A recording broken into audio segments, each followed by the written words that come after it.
This is Rugby Unity in Japan. I'm David Pembroke, and joining me for today's episode is the chairman of Japanese Rugby, Ken Iwabuchi. Ken, welcome to Rugby Unity. Thanks very much. It's a great honor to be part of the channel. Thank you very much. So, tell me your story before we get into the Japanese rugby, because you were a player of note through your career. I started playing rugby in Japan when I was 8 years old. And then after that, I kept playing and growing in Japan until 22. And after graduating university, I went to the UK and then played for Cambridge University and played for Saracens, and then played one of their clubs in France called Colomiers, and then came back to Japan. So after that, I started working for Rugby Union, and then I'm now chairman. Yeah. So, we're now at the end of 2025. What's your summary of where Japanese rugby is at the moment? Obviously, after 2019, we had a sort of the success at the Rugby World Cup 2019, but because of COVID, we actually didn't really use momentum fully, but we sort of survived and then kept going. And then we started the sort of full program probably during 2022, 2023. And because of Rugby World Cup, although we had COVID, but we actually, younger generation play rugby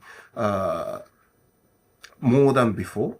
Yep. And then especially girls and boys, younger generation, rugby population there increasing at the moment. So it's great. Okay. What sort of growth are you seeing in the young numbers?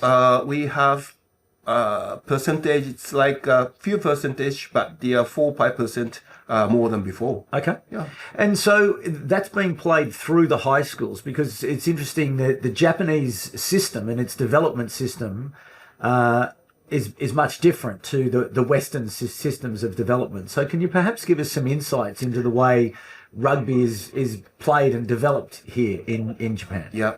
One thing that we actually were sort of good at during Rugby World Cup or through Rugby World Cup was we actually brought rugby into elementary school program. We actually put rugby into school, such as tag rugby, and then people in Japan, or students or pupils in Japan at the moment, they used to be not actually seeing rugby ball at field in school before, but during Rugby World Cup or after Rugby World Cup, some of the school, or most of the schools actually started playing tag rugby.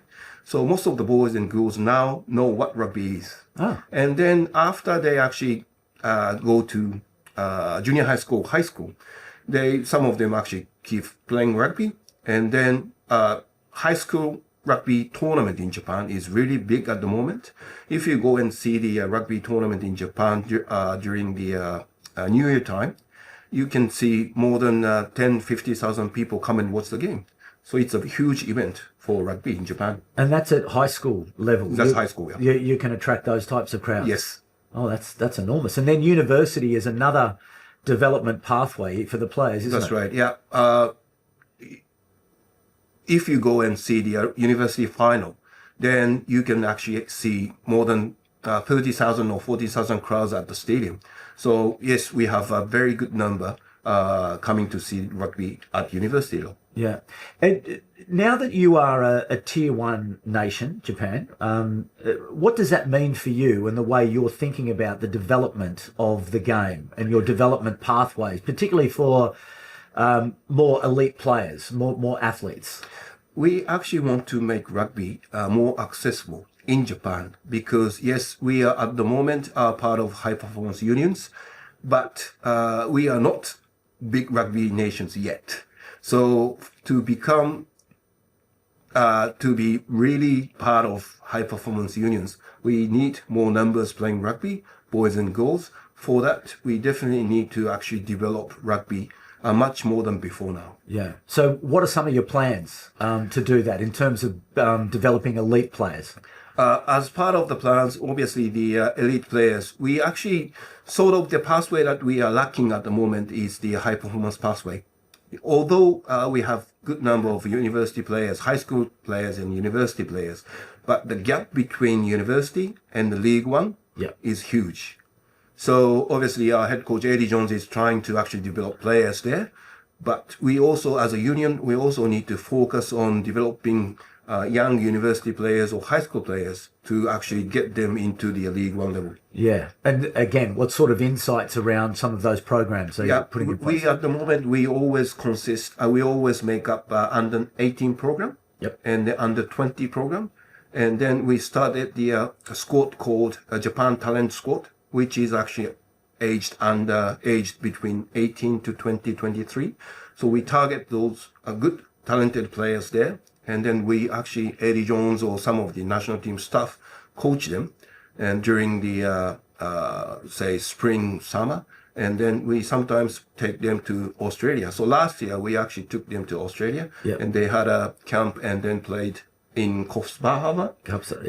And in Sydney. I was at the game when they played Randwick. Okay. That's right. Yeah. It was a fantastic game. Yeah. We lost at the last week, right? It was heartbreaking. Yeah. But it was a great contest. That's right. Yeah. No, because although that the university rugby is very popular, but still the level is not really high standard in terms of the international level. So we definitely need to take them to actually experience and we actually need to get them exposed in the international level. So with the professional league, League One, how does the JRU look at the professional league here? Because it continues to attract great interest and support from a number of the major Japanese corporations. Certainly it attracts a very high quality of coach and player. But where does it sit in terms of your plans to continue to develop rugby here in Japan? We used to have the domestic league called Top League. That league was a good league, but after 2019 Rugby World Cup, we decided that the Top League wasn't really good enough to compete in the international level. So we actually want to go much further. So that's why we actually created League One. So League One now, we have, as you said, that lots of notable coaches from the world or great players from outside of Japan. So we have, the level actually increased very much from Top League. So League One obviously is the key of Japanese rugby, and the success of League One is also connecting to the success of national team. And so with that, I understand that there are some changes that are being made around eligibility of different players. So more Japanese players will be available to represent the national team. Can you describe or explain to me what some of those changes around eligibility are? Two things. One is that obviously, if you want to develop rugby in Japan, you obviously need to have more population, more rugby players. But for that, young players actually need to think that they can play League One. For that, if they have more space for them to play, obviously they continue playing. But other thing is that because of non-Japanese players who actually came to Japan and play for one of the teams in Japan or national team, because of their level or the standard, Japanese rugby actually went up here. So we actually need to be balanced well, having young players into League One and also having good non-Japanese players in League One. So we feel that the number wasn't really right at the moment, and then we actually need to sort of change the eligibility law for League One. So can you describe for me or explain to me the relationship between the Japan rugby and League One and the professional teams? How does that all work together? Top League, previous league, domestic competition, used to be just under Japanese Rugby Union structure. The League One, Top League was inside Japanese Rugby Union, but League One is now outside of Japanese Rugby Union. So actually the separate entity. But although League One is separate entity, we actually sent 4 board members at League One board, And then we always communicate each other. And then the chairman of League One is a board member for Japanese Rugby Union. So we very much communicate each other. And then we always think that the success of League One is the success of national team. So we very much communicating each other at the moment. So with the national team, under the leadership of Eddie Jones, how satisfied are you with the progress of the team at the moment? Beating Wales is a great thing. So it is always difficult to beat one of the high performance unions. So we are very happy that we beat Wales at once. But last year we didn't have good result because that year we actually were sort of the transforming period time, and then we actually needed to change a lot of players because of their ages and so on. So it was very difficult, obviously, for Eddie Jones and for the union and for the team as well. But because we were in second year as under the Eddie Jones era, and then obviously we had a very good spring season, and then we are going into autumn season now. So although we have tough opposition, 5 weeks in a row, but we know that the team is developing now. Players are now getting better now. So we are very confident that the team is going into the right direction. So from a Japanese rugby point of view, what support do you need from outside countries, or what support do you need from fans around the world to help Japan to realize its potential? The one thing we are missing, one thing we are missing at the moment is that we don't really belong to regular international competitions such as Rugby Championship or Six Nations. So that is always something that we are missing for the last 45 years. So it was difficult. Yes. But although we miss that sort of competition, but because of the support of the companies or because of the support of the fans in Japan, we've been getting better and better. But competing with Australia, New Zealand, England, South Africa, Wales is always difficult because they do have good domestic or sort of cross-border competitions, good international competitions, and good setup domestically. So for that, we definitely need to develop more. We need to communicate with League One more. And then we actually need to develop the environment for the players as well. So we are going into the right direction, but we actually need to have that type of international competition, I suppose. Now, the women's game is growing all around the world. We've just had an incredibly successful Rugby World Cup in England, and the Japanese team played very well and made a very big impression on the world of rugby, the way they played, the way they conducted themselves. What are your plans for women's rugby? We actually wanted our national team to be top 8 at last, the World Cup 2025. And we played better than last time, but we couldn't actually go through the top 8. Part of the reason is because that, again, the same as men's, we actually didn't play Six Nations or Pac-4. So although we actually played 28 international games for the last 3 seasons, it was quite a big number. But still, we actually need to have more competitive games. So we need to have more international games, and we need to have intensive domestic competition as well. What are the barriers to Japan being included in those regular competitions? Obviously, historically, it's been decided a long time ago. But Japan is now here, so we want those nations to open the door to actually let us in. Because it's not a matter of Japan, but it's also a matter of other countries.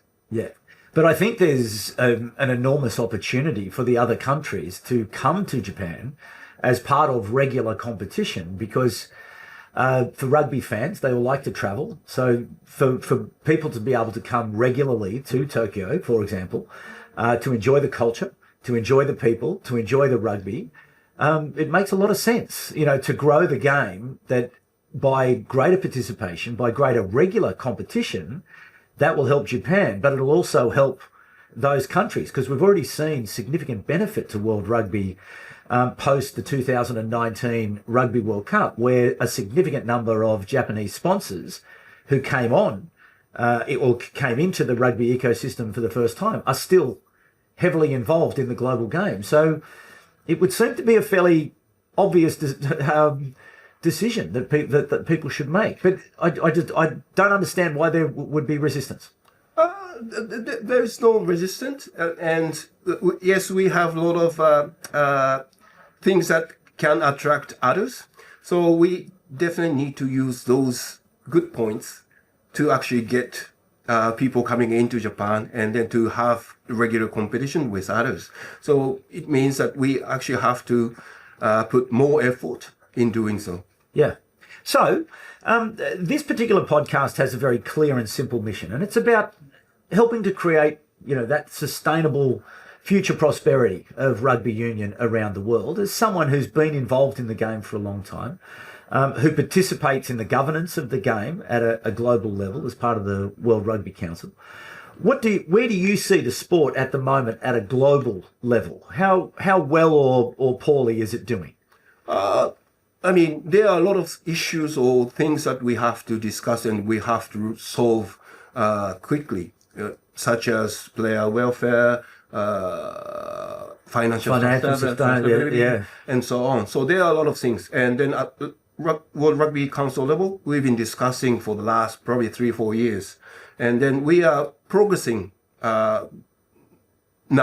And then I'm sure that the world is now much more tighter than before in terms of trying to solve those issues. Yeah. So how and what role can Japan play in contributing? As you said, Japan has got lots of things. We do, a lot of Japanese corporations support rugby in general. And then Japan has got a unique culture compared to the others. So Japan is a very unique country. University system, high school system is totally different. Club culture is totally different. So Japan can actually offer a lot of things to the world. And then Japan can play very important and interesting role in the World Rugby, I think. So we're here for this week, the big test match between Australia and Japan. Is it likely that there will be more competition between Australia and Japan on an ongoing basis? That's what we are hoping for. So because Australia is such a great country to play against, and then the country that not only rugby, but also Japanese people actually want to go. So if we can have a game in Australia, or Australia can come to Japan many times, that would be great. Yeah. So we do get that opportunity this weekend at the National Stadium. What's your expectation of the crowd? How big will the crowd be? We know that we should have more than 40,000 crowds, so it's a big crowd. And then rugby. The game is going to be televised. So televised live. Yeah. Okay. So it's going to be a great opportunity for rugby and then rugby union national team to actually show what we can do, and then. I'm sure that fans are going to support us. Yes, I'm sure. Yeah. I'm sure they will. But from your point of view, what's your expectation from the Japanese team this weekend? Obviously, I'm sure that we are very confident. And although Australia has had a very good season this year, competing with the British Irish Lions, and then also I'm sure that there are very good games in Rugby Championship. So very, very tough side. And we never beaten Australia before, but we have an opportunity. That's what I'm thinking. What would it mean to you for Japan to beat Australia this weekend? What would it do to rugby here in Japan? After 2015, 2019, we became one of the high performance unions. So although we are not very strong rugby nation yet, but we now definitely try to beat Australia or New Zealand or England. So yes, it's not the dream anymore. We have to do it. Otherwise, rugby in Japan is not going to grow. So players now think that they know that they have to beat Australia. It's going to be difficult, but that's something that we have to do. Well, Ken, I wish you all the best. And just in closing, what message do you have for our global community from Japan Rugby? What message would you like to send to the audience? Yeah, as I actually spoke in this channel, Japan has got very unique thing in the world. And we definitely want people outside of Japan come to Japan and then support us. And then Japan is going, I hope that Japan rugby team is going to be the second favorite of you. It can be first favorite, but your second favorite is also good enough for me. Yeah, very good. Well, listen, thank you very much for giving up some of your time. You're very busy. It's a huge week. There was a great event last night down at Tokyo Station where the community were around to support the team and welcome them into Tokyo ahead of the big game. The two teams have now been announced and named. So really, it's all ready for what we hope will be a fantastic rugby occasion. So thank you very much. Thank you very much. Yeah, there we go, everybody. A great chat with the chairman of Japanese Rugby, Mr. Ken Iwabuchi. And certainly, look, there's a lot of things that we can collectively do. The only way that we will realise the future prosperity of rugby union around the world is if we work together, if we join up the organisation and we take the opportunities. And having spent the week here in Japan, in Tokyo, I can tell you that it is an incredible city. It's a large city. It's a diverse city. The people are incredibly welcoming. Rugby culture is alive and well, and they're certainly looking forward to a big match this weekend. So I think a greater involvement by Japan regularly in top-level rugby union around the world is not only going to be good for the Japanese, but certainly going to be good for the global game as we work together to help secure the future prosperity of rugby union around the world. So a big thanks again to the chairman, Ken Iwabuchi, and a big thanks to you for coming back again. If you would like and subscribe to all of our content, that is appreciated as always. But please, for the moment, be kind to each other. My name is David Pembroke, and it's bye for now.